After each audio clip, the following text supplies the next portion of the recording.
Sinusuri ngayon ng Department of Justice ang mga reklamong market manipulation, insider trading at iba pa laban sa Villar Land Holdings.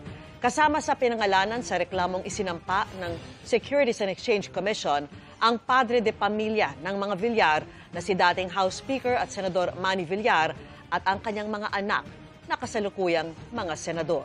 Nakatutok si Maki Pulido. Pinag-aaralan na ng Justice Department ang inihaing kasong kriminal ng Securities and Exchange Commission laban sa Villar Land Holdings Corp, mga kadikit nitong kumpanya at mga opisyal ng mga ito. Dahil yan sa di umano'y pagsisinungaling para kumita ang kanilang kumpanya at panluloko para maengganyo ang publikong bumili ng company shares batay sa peking impormasyon. When cases are filed here, it is not immediately for preliminary investigation. It will still have to go through study and scrutiny by the panel to determine whether it is appropriate already to conduct the preliminary investigation.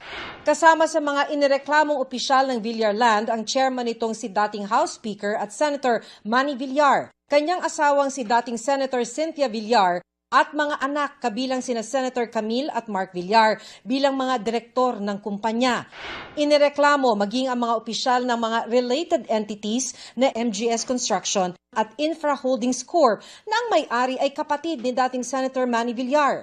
Ayon sa SEC, iniulat ng Villar Land sa isang public disclosure noong 2024 na tumaas ang halaga ng total assets nito sa 1.33 trillion pesos mula sa mahigit 1 bilyong piso lang noong 2023 dahil sa revaluation umano ng real estate holding nito.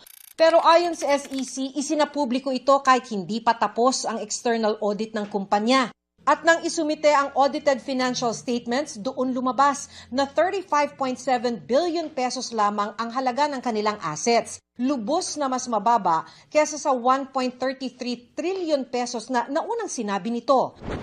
Ayon kay Attorney Domingo Cayosa, dating presidente ng Integrated Bar of the Philippines, ang ganito daw, posibleng makaengganyo sa iba na bumili ng share na mauuwi sa pagmahal ng shares kahit hindi dapat.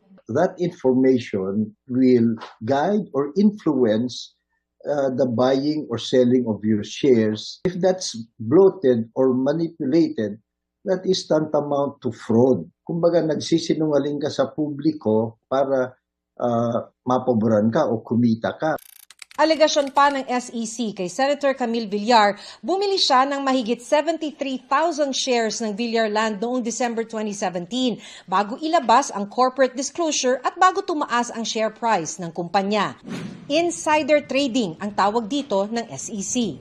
Yung insider trading naman, that is using non-public information to your advantage. Kumbaga, nakabili siya sa presyong mura kasi alam niya na may mangyayari in the future and then later on she could dispose that at a higher price.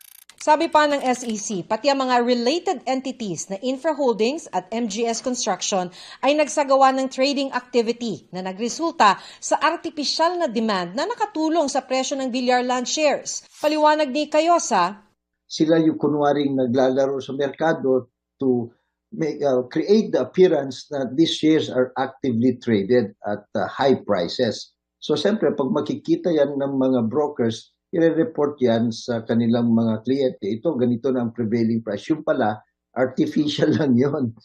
Sabi ni SEC Chairperson Francis Lim, mahalagang pangalagaan ang investor confidence sa bansa. Kaya sila gumagawa ng hakbang kontra sa panloloko at manipulasyon ng merkado. Ayon kay Cayosa, kasong kriminal ito dahil sa paglabag umano sa Securities Regulation Code na may parusang 7 hanggang 21 taong kulong. Sabi ng Villar Land, sasagutin nila ang mga alegasyon kung makatanggap na sila ng kopya ng reklamo. Hinihingan pa namin ng tugon ng pamilya Villar at iba pang kinasuhan.